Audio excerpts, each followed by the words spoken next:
29/9/2023 ಅಂದರೆ ಶುಕ್ರವಾರ ದಿವಸ ಕರ್ನಾಟಕ ಬಂದ್ಗೆ ಏನು ಕರೆ ಕೊಟ್ಟಿದ್ದಾರೆ ಅದರ ಹಿನ್ನೆಲೆಯಲ್ಲಿ ಬೆಂಗಳೂರು ನಗರದಲ್ಲಿ ವ್ಯಾಪಕವಾದಂತಹ ಪೊಲೀಸ್ ರಕ್ಷಣಾ ವ್ಯವಸ್ಥೆಯನ್ನು ಮಾಡಲಾಗಿದೆ.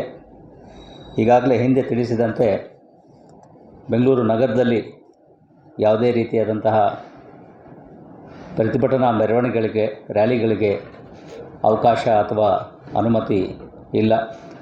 ಇದು ಸುಪ್ರೀಂ ಕೋರ್ಟ್ ಹಾಗೂ ಕರ್ನಾಟಕ ಹೈಕೋರ್ಟ್ನ ಕೆಲವು ಆದೇಶಗಳ ಉಲ್ಲಂಘನೆಯೂ ಕೂಡ ಆಗ್ತದೆ. ಇದೇ ಹಿನ್ನೆಲೆಯಲ್ಲಿ ನಾವು ಬೆಂಗಳೂರು ನಗರದಲ್ಲಿ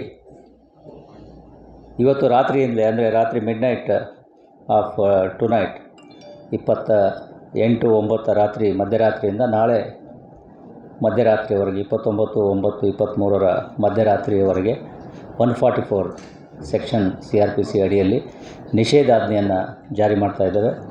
ಇದರಿಂದಾಗಿ ಯಾರು 5ಕ್ಕೂ ಮೇಲ್ಪಟ್ಟು ವ್ಯಕ್ತಿಗಳು ಸಂಚಾರ ಮಾಡ್ತಕ್ಕಂಥದ್ದಾಗಲಿ ಅಥವಾ ಸಾರ್ವಜನಿಕ ಸ್ಥಳಗಳಲ್ಲಿ ಸಭೆ ಅಥವಾ ಮೆರವಣಿಗೆಗಳನ್ನು ಮಾಡ್ತಕ್ಕಂಥದ್ದಾಗಲಿ ಅವುಗಳನ್ನೆಲ್ಲ ನಿಷೇಧಿಸಲಾಗಿದೆ.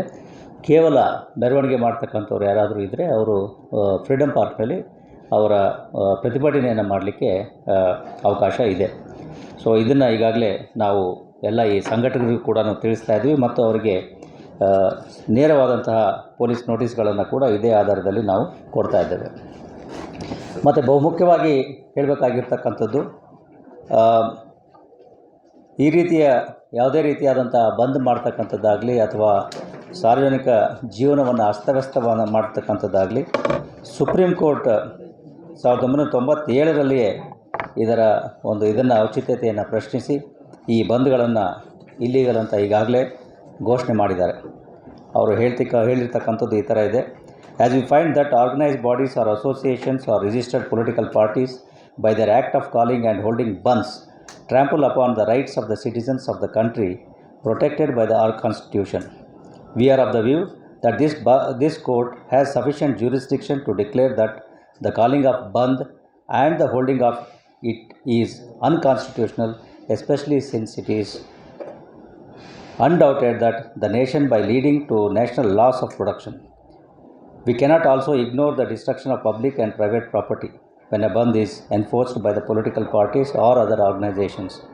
We are inclined to the view that the political parties and the organizations which call for such bands and enforce them are really liable to compensate the government, the public and the private citizen for the loss suffered by them for such destruction.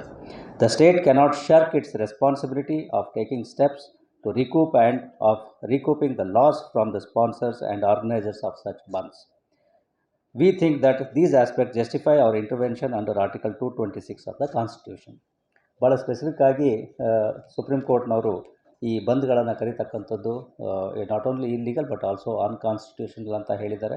ಜೊತೆಗೆ ಈ ರೀತಿ ಬಂದ್ ಮಾಡಿದಾಗ ಏನಾದರೂ ಸಾರ್ವಜನಿಕ ಆಸ್ತಿ ಪಾಸ್ತಿಗೆ ಧಕ್ಕೆ ಉಂಟಾದರೆ ಅಥವಾ ಲಾಸ್ ಉಂಟಾದರೆ ಅದನ್ನು ಯಾರು ಬಂದು ಕರೆ ಮಾಡಿದ್ರು ಅವರೇ ಅದನ್ನು ಭರಿಸಬೇಕಾಗ್ತದೆ ಅಂತಕ್ಕಂಥ ಒಂದು ಮಾಹಿತಿಯನ್ನು ಕೂಡ ಹೇಳಿದ್ದಾರೆ. ಈ ಹಿನ್ನೆಲೆಯಲ್ಲಿ ನಾವು ಇದನ್ನು ಎಲ್ಲ ಸಂಘಟಕರಿಗೆ ಇದನ್ನು ತಿಳಿಸಿದ್ದೇವೆ.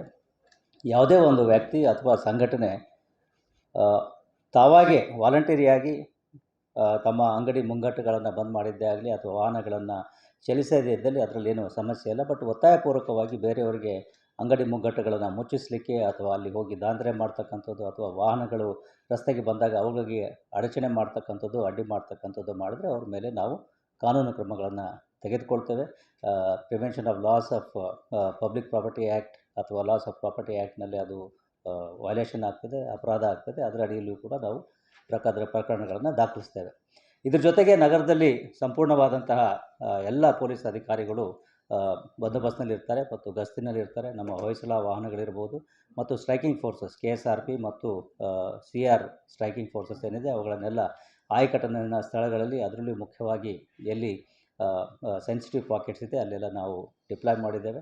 ಜೊತೆಗೆ ನಮ್ಮ ಹೋಮ್ ಗಾರ್ಡ್ಸ್ನವರಿದ್ದಾರೆ ಮತ್ತು RF ಪ್ಲಟೂನ್ಗಳು ಕೂಡ ನಮ್ಮಲ್ಲಿದ್ದಾವೆ. ಅವುಗಳನ್ನೆಲ್ಲ ಡಿಪ್ಲಾಯ್ ಮಾಡ್ತೇವೆ. ಯಾವುದೇ ರೀತಿಯಾದಂತಹ ಮೆರವಣಿಗೆ ಅಥವಾ ರ್ಯಾಲಿಗಳಿಗೆ ಅವಕಾಶ ಇಲ್ಲ. ಫ್ರೀಡಮ್ ಪಾರ್ಕ್ನಲ್ಲಿ ಮಾಡೋ ಹಾಗಿದ್ರೆ ಅವ್ರಿಗೆ ಮಾಡಲಿಕ್ಕೆ ಅವಕಾಶ ಇದೆ, ಅಲ್ಲಿ ಅವರು ಮಾಡ್ಬೋದು. ಪರ್ಮಿಷನ್ಗೆ ಈ ಸಲ ಯಾರೂ ನಮ್ಮನ್ನು ಅಪ್ರೋಚ್ ಮಾಡಿಲ್ಲ. ಲಿಖಿತವಾಗಿ ಯಾರೂ ಅಪ್ರೋಚ್ ಮಾಡಿಲ್ಲ. ಯಾರು ಬಂದಿದೆ? ಯಾವುದು ಬಂದಿಲ್ಲ. We are not caught any. Preventive depends on the situation.